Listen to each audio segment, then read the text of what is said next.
Dear ladies and gentlemen, Juan Pablo and I would like to introduce the topic of water scarcity and resource management in resource-constrained regions.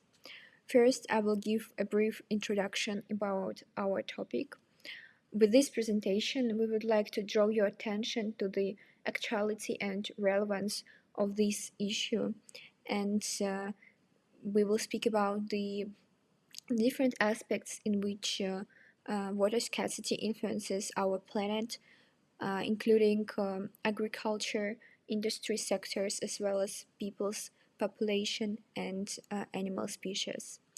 And finally, we will suggest some ways using which global leaders will be able to contribute to the positive impact and somehow resolve these problems. In terms of importance of this topic, we see it in three perspectives. First, it is human health and food security. It goes without saying that water is a vital source for human being, and we will not be able to live without it. Second, it is economic stability and sustainability. Of course, water scarcity influences different sectors of economy, and in order to resolve these issues, we were first to prevent water scarcity as a primary problem. And finally, it is social equity and conflict prevention. While some regions are lucky and have a lot of clean water available, some other regions are not cannot be called so lucky, and this leads to different conflicts that needs to be prevented by solving the issue of water scarcity. And in order to illustrate that this is not just the words, but it's indeed happening on our planet, we have put some pictures to show the examples of the urgency. For example, on the right you can see kids that are forced to drink from plastic containers in order to, because there is no other way. As well as you can see that a child in Africa is forced to go 15 kilometers every day in order to gain some water for his family.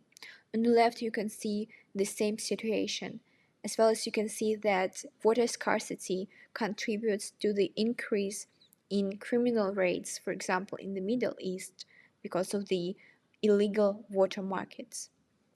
And moreover, although I haven't put these pictures on the slides, the issue of water scarcity influences not only human beings but also animal species.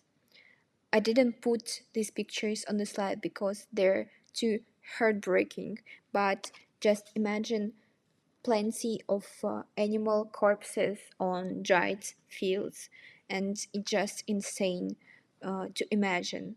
So all these examples illustrate that it's not just the words, it's the real situation, and we need to take steps in order to solve this problem. Now we would like to turn to our suggestions. Our first solution suggested is that leaders should apply integrated approaches in decision making. We think that decisions, especially in such urgent situations, cannot be made in vacuum, and leaders are supposed to prepare action plans that cover multiple sectors. And we suggest that it's possible to attract, for example, experts from different fields such as water, energy, agriculture, and so on. And in this situation, the skills that are really needed for the leader are, for example, the ability to integrative negotiation, because when you attract people from different fields, you have to be really cooperative and try to reach such decisions that are win-win for many parties. And while you apply integrated approaches, you can not only think about your business opportunities, but also about people and environment. And as an example, we have put the Flower New Water Scheme that is located in the Cape Town. This plant is used for purification of water, and It includes different processes such as ozonation or carbon filtration. So a lot of experts were attracted to build this plant and to realize this idea. And we suggest that in order to maximize the efficiency of people, leaders should adapt and um, apply integrated approaches. The next solution we suggest is to exploit unconventional water sources and methods. We think that it's necessary to get creative in such urgent situations and adapt to new approaches and to the progress in technological fields and take advantage of these undervalued techniques. For example, we suggest using desalinating saltwater or rainwater harvesting, the scheme of which you can see on the screen. Our third solution suggested is international cooperation. We think that transboundary cooperation is needed to guarantee equal water access. And in this situation, global leaders are supposed to show the best negotiation skills, because in this situation, it's necessary to negotiate and collaborate on different questions and apply different approaches to adapt to different cultures.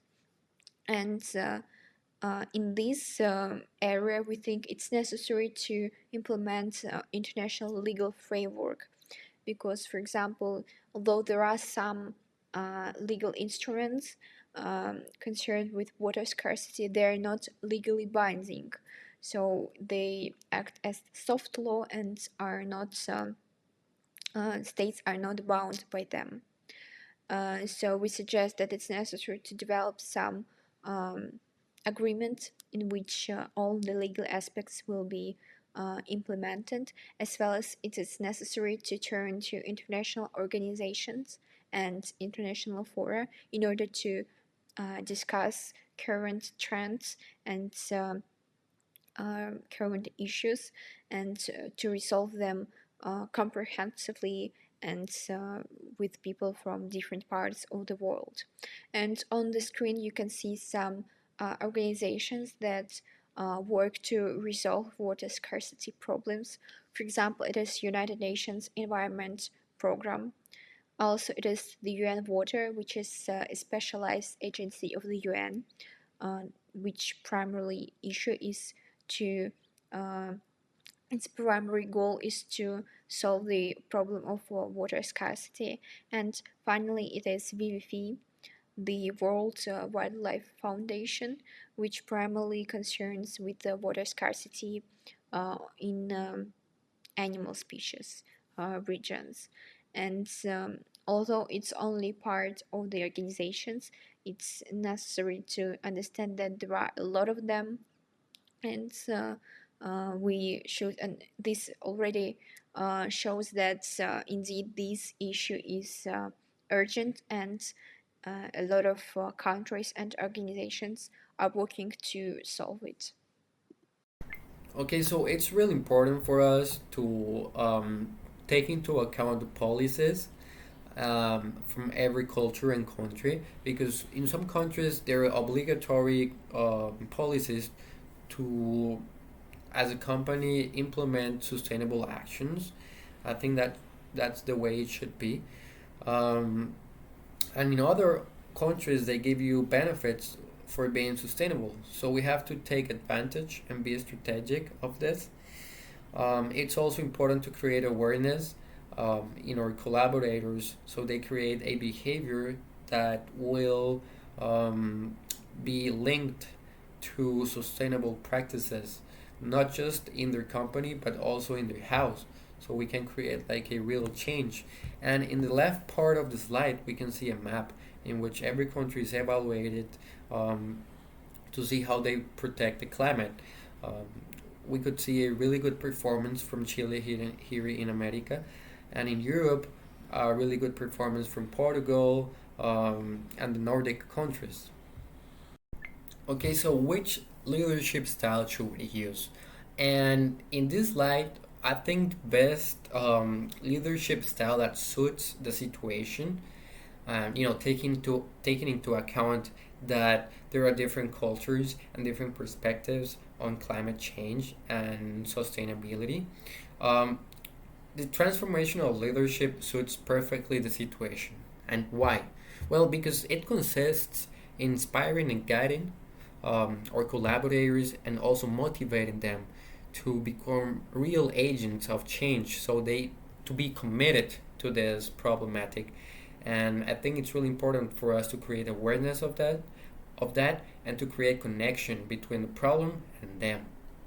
Also, because once they get home, they're gonna kind of deliver this mindset to their families and also to their friends, so it's going to be really effective. um, it's also important to be aware of their ethics and beliefs and to focus on what we can control. um, it's really important to see the perspective of people and the perspective of the culture on this topic, and to adapt and adjust depending on the way they see things. It's also important for us to use this kind of leadership to create pro environmental behaviors. And finally, it's important to avoid greenwashing in our companies. And remember, greenwashing is saying that we're sustainable and that we care for the environment, but in the inside, it's not true. It's not really true. So it's important to be coherent with what we say, with what we do, and also with what we think. So it's really important for us to address cultural perspective by using transformational leadership as our ally. This will allow us to connect, to be empathic, and to create this behavior that is linked and that will benefit environmental practices. I would like to also remark the importance of focusing on what we can control, because this varies depending on the culture. Sometimes in certain cultures, people contaminate because their activity to get food and money contaminates, and it's the only way they can take care of their families. And we have to understand this, be empathic about this, but be strategic enough to search for a way to make an impact, but not affecting negatively, families and communities. It's also important to be adaptable and to research and inform ourselves on the reality of communities. Okay, so to conclude, I would like to remark the importance of transformational leadership as an ally, to be empathic and to create this behavior that is aligned with environmental practices. It's also important to be adaptable and strategic enough to understand the complexity of perceptions and values and beliefs and how they change depending on the culture we're in. And listen, in the future, we're going to be the ones in charge, and it's really important for us to be aware of the problem and to take the decisions that have to be taken to address this complex and problematic situation, and to secure the future of the next generations. Thank you very much, and that would be all.